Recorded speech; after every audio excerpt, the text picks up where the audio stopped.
Hi, welcome to What the Flick. I'm Christy, this is Alonzo, this is Matt. We're going to talk a little bit about Paul Walker, who died last weekend in a horrible, horrible car crash at a charity event that he planned for his charity. For typhoon relief. Oh my goodness. And I think we think of him mostly from these Fast and Furious movies.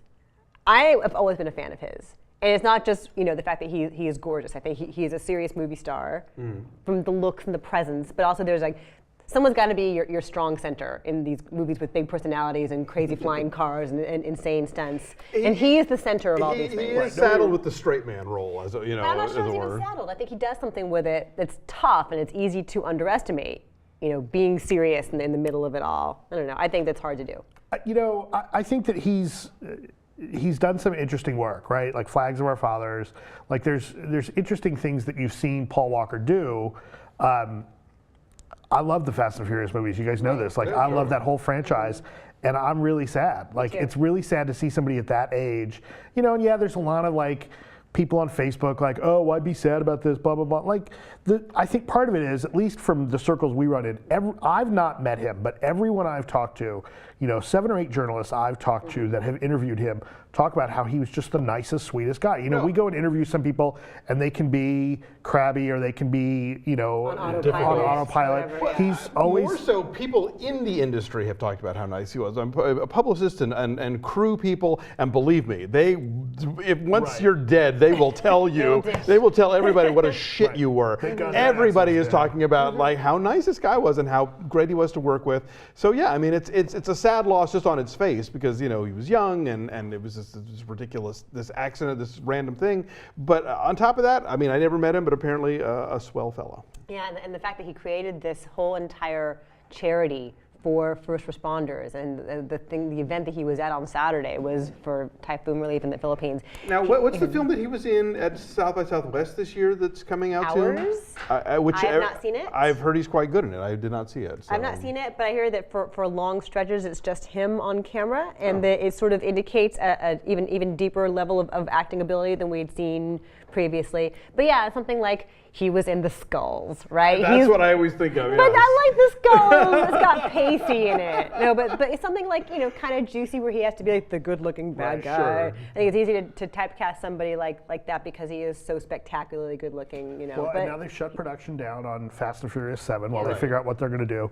And Universal, the rest of that cast, they're kind of in a no-win situation here because if you use that footage, which it's, I mean, yes, they're insured, money's not an issue, but if you use that footage, is it exploitative? And also, can you get around doing that movie when your lead star died doing the very thing that this movie portrays, which is driving around really fast? Is that just too creepy? Is it too creepy? Or do you pull him out completely? I don't know. I mean, doesn't James Dean die in a car accident in Giant?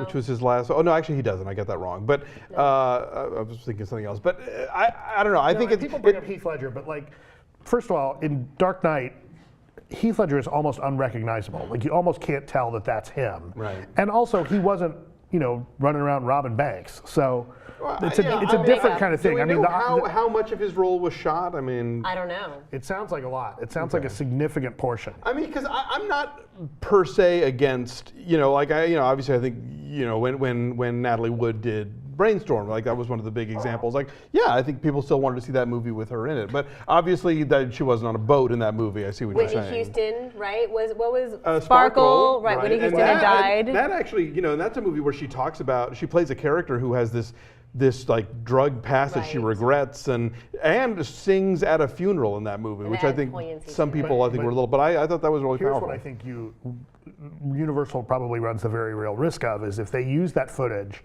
you will see people come out and complain, not that it's exploitative, but complain about the message that the movie sends when even the stars are out doing that thing that the movie portrays. He wasn't driving. He was a passenger. No, I understand. We don't know what happened. We don't know the details of the accident. We know that somebody was driving that car too fast. That car was driving too fast. We know that. So they're in a spot where they're advocating the very activity that killed the star. That ironically killed that star, who was known to, if not necessarily street race, but was a gearhead. This was a guy who liked to drive around. He did a lot of racing. He knew what he was doing. Somebody else tragically was driving the car. I think that you could see a backlash on that front. It'll remind people how dangerous that stuff is, and people will start to ask the question whether or not is this responsible filmmaking. The 7th movie, and now they're going to ask that question. And, well, right, I see but that's the your thing. point, though. Now there's I see your something point. Because hook people it look to, for yeah. anything to complain about, and that could start. And at that point, Universal, how do you market a movie that way, right? How do you market a movie when that's the Hanging story over people the are whole trying to thing, pull? right. And how do you not make that movie though when you've already spent so much money making that But they're movie? insured. That's the thing. Like So the you just say no. We're just done. We're shutting down production Or- entirely. Well, I mean that's what they've done now, or what you do is you reshoot the whole thing. I mean you rewrite it and reshoot it. and You kill miss, off the character before it even starts. and you miss your release date. I mean that's the big question for them: is are they going to be able to make their July release date next year? That's the big deal. I think you have to include that Paul Walker footage because it will seem more poignant. People who might not have been attracted to these films might be curious to go see them now. I don't think it's exploitative at all. I think maybe it's a nice homage. That's my take on it. Yeah, you raise an interesting point. I hadn't really thought about it that way, so I can see both sides of this argument. It will be up to Universal to figure out, and obviously this is a big insurance or not. This franchise is a lot of money Right. for them, so we'll see what happens. In any event, let's not lose the big picture here. A man has died. It is a sad It is thing. very sad. And it is a loss for the industry. And Go check out one of his movies. Go Yes. check out Varsity Blues. we extend our sympathies to his family. Bye. Thanks.